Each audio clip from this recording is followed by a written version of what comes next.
नमस्कार, आप देख रहे हैं प्रसारण न्यूज नेटवर्क। नजर डालते हैं मध्य प्रदेश के मंदसौर जिले की खबरों पर। अब समाचार विस्तार से।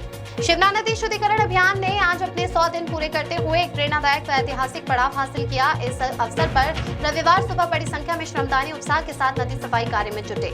अभियान के तहत नदी से प्लास्टिक कचरा और गंदगी हटाई गई, वहीं तट पर उगी गाजर घास को भी साफ किया गया। आज के किए गए श्रमदान में नदी से 2 ट्रॉली कचरा निकाला गया, जो अभियान की निरंतरता और प्रभाव को दर्शाता है।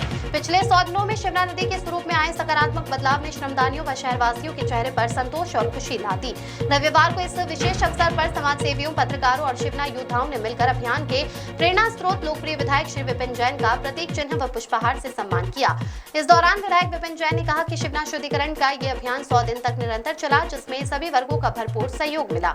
यह अभियान अब यही नहीं रुकेगा, बल्कि और अधिक व्यापक रूप में आगे बढ़ेगा। उन्होंने घोषणा की कि 1 मई 2026 से प्रतिदिन श्रमदान शुरू किया जाएगा, जिससे नदी को स्वच्छ रखने का प्रयास लगातार जारी रहेगा। श्री जैन ने मंदसौर की हर आम व खास जनता से आह्वान किया कि हर रविवार सुबह 7 से 9 बजे के बीच श्रमदान करने जरूर पधारे। रविवार को शिवना शुद्धिकरण अभियान के 100वें दिन श्रमदान करने वालों में सर्वश्री विधायक श्री विपिन जैन, अखिल भारतीय साहित्य परिषद श्री सर्वश्री BR नलवाया, डॉक्टर उर्मिला तोमर, महिला नेत्रियों में श्रीमती रफत पयामी, सुश्री इष्टा भाचावत, श्रीमती सोनाली जैन, श्रीमती राखी सत्रावाला, श्रीमती अनीता भदौरिया, श्रीमती सुनीता बंडी, प्रमिला पवार, वर्षा धोसरिया, कनिष्क सोनी आदि श्रमदान में उपस्थित रहे। शीतल भाई पंडित की रिपोर्ट। देखिए, 1 मई से शिवना में श्रमदान का कार्य प्रारंभ किया था।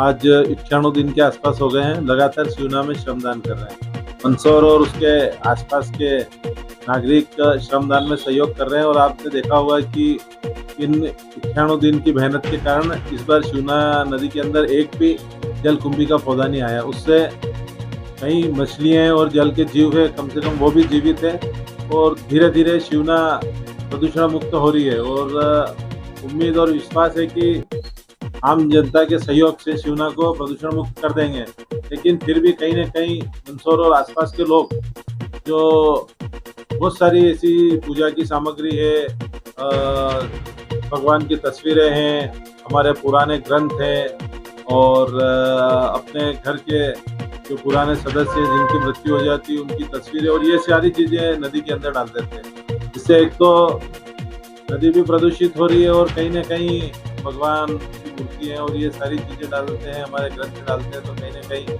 हमको पाप भी लगता है। तो मेरा तो आपके माध्यम से सभी से निवेदन है कि शिवना निर्मल बहती रहे, इसके लिए हम किसी भी प्रकार की कोई भी वस्तु शिवना नदी के अंदर नहीं डालें। अगर आप डालते हो तो कहीं न कहीं आप पाप की भागीदारी बन रहे हो। बहुत बहुत धन्यवाद।